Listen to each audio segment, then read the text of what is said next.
आपको interrogative sentence number 2। इसके पहले की वीडियो में हमने आपको सिंपल सेंटेंस, नेगेटिव सेंटेंस और इंट्रोगेटिव सेंटेंस नंबर 1 को एक्सप्लेन किया, समझाया।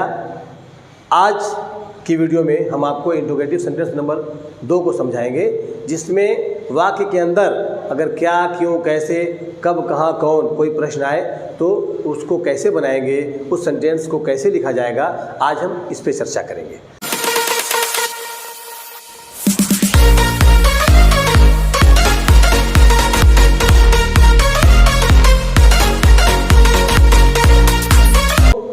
आइए हम 3 का बी, interrogative sentence, INT, interrogative sentence number 2।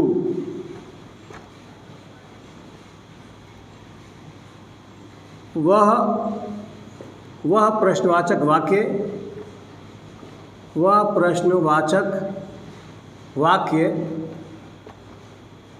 जिसमें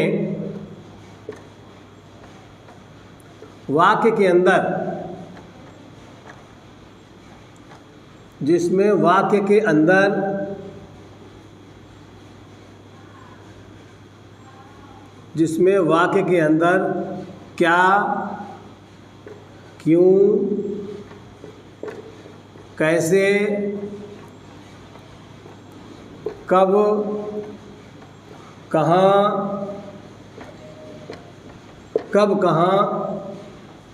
कौन,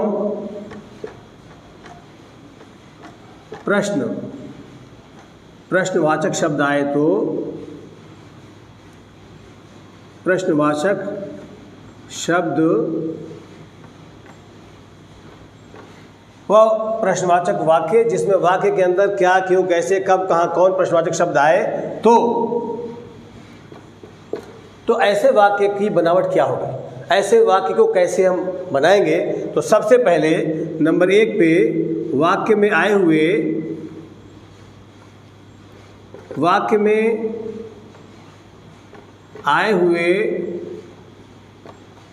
प्रश्न की अंग्रेजी लिखेंगे।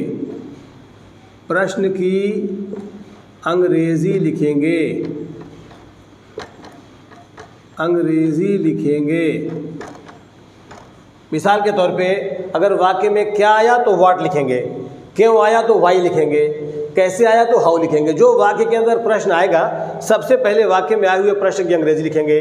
नंबर 2 पे हेल्पिंग वर्ब, नंबर 3 पे सब्जेक्ट, नंबर 4 पे नॉट। लेकिन शर्त यह है कि नहीं शब्द आना चाहिए, नहीं शब्द आए तो, आएगा तो लगाएंगे, नहीं शब्द आएगा तो नॉट लगाएंगे, नहीं शब्द नहीं आएगा तो नॉट नहीं लगाएंगे। तो नहीं शब्द आए तो ये नंबर 4 पे होगा। और नंबर 5 पे वर्ब या एडजेक्टिव या नाउन। और नंबर 6 पे ऑब्जेक्ट या ETC, अदर वर्ड्स एट्सेट्रा। ये आपका इंट्रोगेटिव सेंटेंस नंबर 2 का स्ट्रक्चर है, जिसमें वाक्य के अंदर क्या, क्यों, कैसे प्रश्न आएगा तो उसको कैसे बनाया जाएगा, इसमें उसकी तरकीब आपको बताई गई। तो अब जैसे मिसाल के तौर पे उदाहरण से इसको आसान कर लिया जाए, उदाहरण से आपको समझ में आ जाएगा। जैसे वसीम क्यों उदास है, क्वेश्चन मार्क। ये क्यों क्या है, प्रश्न है। तो जब प्रश्न अंदर आएगा तो पहले हम प्रश्न को ही लिखेंगे। आपने लिखा है नंबर 1 पे ना, वाक्य में आए हुए प्रश्न की अंग्रेजी, तो नंबर 1 पे प्रश्न को लिख दिया। नंबर 2 पे हेल्पिंग वर्ब लिखेंगे। नंबर 3 पे सब्जेक्ट लिखेंगे, सब्जेक्ट हमेशा शुरू में होता है। नंबर 4 पे जो बचेगा वो वर्ब भी हो सकता है, वो नाउन भी हो सकती है, वो एडजेक्टिव भी हो सकता है। तो नंबर 4 पे उसको लिखेंगे। तो वसीम क्यों उदास है, क्यों की अंग्रेजी वाई, है की अंग्रेजी इज, इज़ क्यों लगाया? क्योंकि वसीम एक वचन है। अगर यहाँ बहुवचन होता लड़के लड़कियाँ तो हम आर लगाते, लेकिन एक वचन है इसलिए मैं इज़ लगा रहा हूँ। वाई इज़, उसके बाद Wasim, why is Wasim gloomy,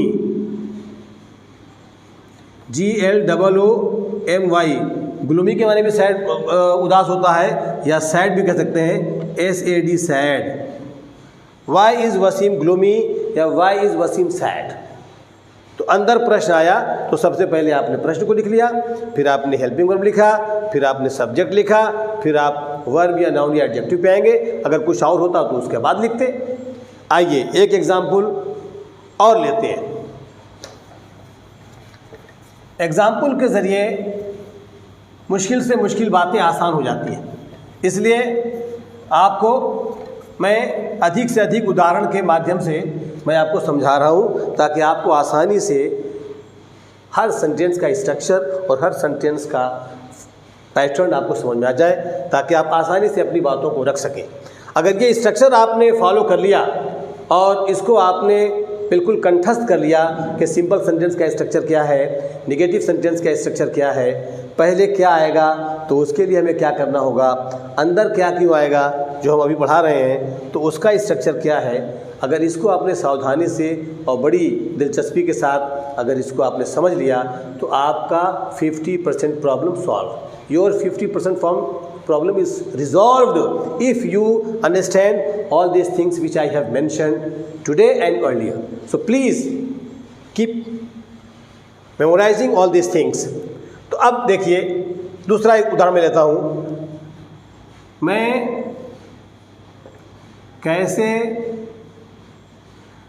कैसे सफल नहीं हूँ,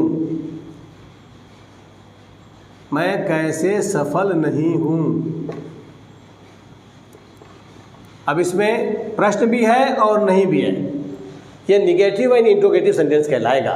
लेकिन प्रश्न अंदर आया है तो हम सबसे पहले प्रश्न की अंग्रेजी लिखेंगे हाउ।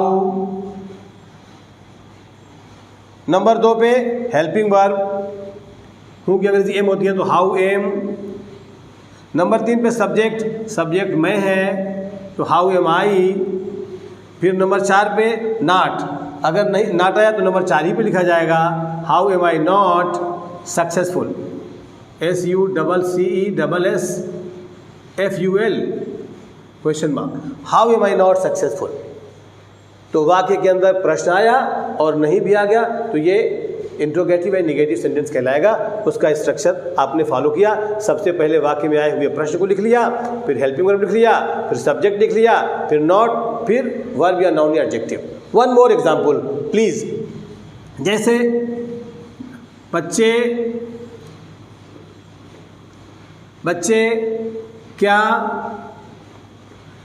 क्या संतुष्ट नहीं हैं, संतुष्ट नहीं हैं। अब देखिए वाक्य के अंदर प्रश्न आया क्या, तो क्या करेंगे, पहले व्हाट लिखेंगे, व्हाट WHAT, व्हाट मीन्स क्या।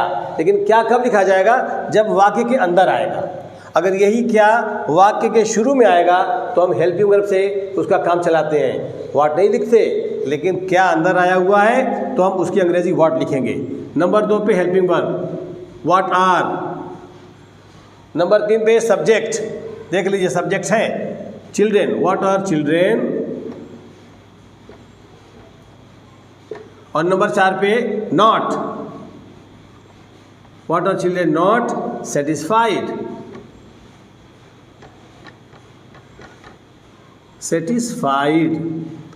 What are children not satisfied.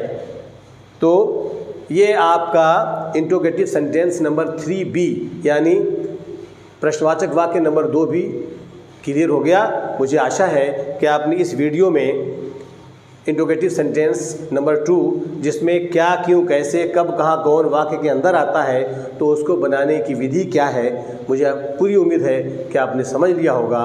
और अगर ये स्ट्रक्चर आपको समझ में आता है तो न केवल ये मेरी कामयाबी होगी बल्कि आपके लिए बहुत बड़ी सफलता होगी कि आप स्पोकन के लिए आसानी से इसका इस्तेमाल कर सकते हैं और आपको किसी प्रकार की कोई कठिनाई होगी। अगले वीडियो में फिर मिलते हैं। तब तक के लिए धन्यवाद।